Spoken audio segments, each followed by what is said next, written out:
નમસ્કાર. રાજકોટ ગ્રામ્ય પોલીસે વ્યાજખોરી સામે મોટી કાર્યવાહી કરી. સુલતાનપુર પોલીસ સ્ટેશનમાં હનીફ સલાડ નામે નાણાં ધીરનાર કલમ હેઠળ ગુનો દાખલ કરવામાં આવ્યો હતો.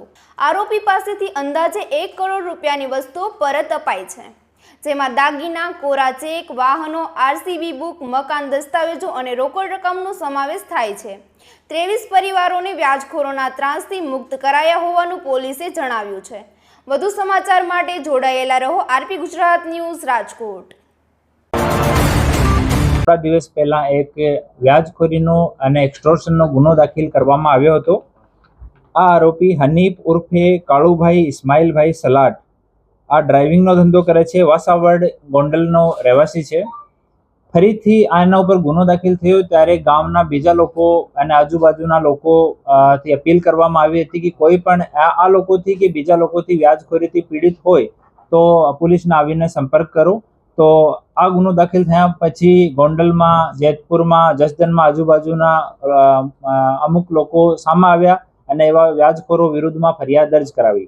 એના જ ભાગરૂપે આપના રાજકોટ રેન્જના રેન્જ આઈજી શ્રી નિલીપરાય સાહેબના માર્ગદર્શનમાં આ વ્યાજખોરો વિરુદ્ધમાં કડક કાર્યવાહી કન્ટિન્યુ ચાલુ છે. અને આજ 23 પરિવારો જે આ વ્યાજખોર છે એના વિરુદ્ધમાં ફરિયાદ કરવા માટે આવ્યા હતા. અને આ વ્યાજખોર હાલ બેલ પર છૂટ્યા પછી પોતાની ખુશીથી આ લોકોનો જે ચેક, ખાલી ચેક, ભરાયેલા ચેક, પ્રોપર્ટીના કાગજાત, વાહનોની આરસી, સોના અને ચાંદીનો ઘરાણો એ તમામ વસ્તુ પરત કરે છે. આમાં સોના અને ચાંદીનો ઘરાણો જેની આશરે કિંમત 21 લાખ રૂપિયા છે, 24 વાહન જેમાં 2 સ્વિફ્ટ કાર, 1 ટ્રેક્ટર, 3 છકડો અને 18 મોટરસાઇકલ છે જેની કુલ કિંમત 30 લાખ જેટલી છે. બેંકના કોરા ચેક 23 જેટલા, જેમાં જો રકમ ઉધાર લેલી છે આ 20 લાખ રૂપિયા જેટલી છે. પરંતુ એ લોકો જ્યારે ચેક નાખતા હોય ત્યારે 2 ગુણા, 3 ગુણા, 4 ગુણા રકમ ભરીને બેંકમાં નાખતા હોય છે તાકી નેગોશિયેબલમાં આ ગરીબ માણસને હેરાન કરી શકે. રોકડા રૂપિયા 1,25,000 એક માણસના બરામદ થયા છે. ઓર 2 મકાનોના દસ્તાવેજ એ પરત કરે છે જેની આશરે કુલ કિંમત 30 લાખ જેટલી છે.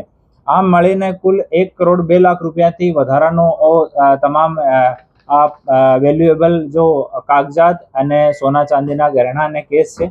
આજે તમામ 23 પરિવારોના વ્યાજખોરના ચંગુલથી મુક્ત કરવામાં આવ્યા છે અને આને પરત કરવામાં આવી રહ્યો છે. હું ફરીથી તમામ જાહેર જનતાને અપીલ કરું છું કે વ્યાજખોરોથી ભીવાની કોઈ જરૂર નથી. તમે એકદમ જે કોઈ વ્યાજખોર તમને હેરાન કરતો હોય તો વગર ડર્યા વગર તમે પોલીસ સ્ટેશનનો સંપર્ક કરો, અમારા એએસપી, ડીવાયએસપીનો સંપર્ક કરો, અમારી કચેરી આવો. અમે ચોક્કસ આપની મદદ કરવા માટે અહીંયા તૈયાર છીએ. Thank you. અગાઉ જે થોડા દિવસ પહેલા હમણાં આપણે 137 જેટલા ચેક અપાવ્યા અસ્પાક પાસેથી, તો આ એ લોકો સાથે જ સંકળાયેલો છે કે કોણ છે આવે? હા, એ રિશ્તેદાર થાય છે, બંને અસ્પાકના રિશ્તેદાર છે. અને ત્યારે પણ 137 પરિવારોના 300 થી વધારે ચેક પરત કરાવ્યા હતા અને ગુનો પણ દાખલ કરવામાં આવ્યો હતો. અને હાલ પણ અસ્પાક વિરુદ્ધમાં 1-2 ફરિયાદી ઓર આવ્યા છે જો એના ત્રાસથી પીડિત છે. અને આ નોટ ઓનલી અસ્પાક, બાકી પણ કોઈ વ્યાજખોર આપણા જિલ્લામાં કોઈ પણ સામાન્ય નાગરિકને હેરાન પરેશાન કરતો હોય તો આપ આવો અને અમે લોકો આપની મદદ કરવા માટે અહીંયા તૈયાર છીએ. કેટલા ટકા વ્યાજ વસૂલતું અને કેટલા સમયથી કેટલા પરિવારને આપે? આ જો કાળુ છે આ છેલ્લા 10 વર્ષથી વધારે સમયથી વ્યાજખોરીનું કામ કરે છે અને 3% મહિનાથી લઈને 10-15% સુધીનો વ્યાજની ઉઘરાણી કરતો હોય છે. સામાવાળા માણસની હેસિયત ઉપર અને સામાવાળો માણસ કેટલો ભીવે છે એના ઉપર આના વ્યાજનો પર્સન્ટેજ ડિપેન્ડ કરે છે.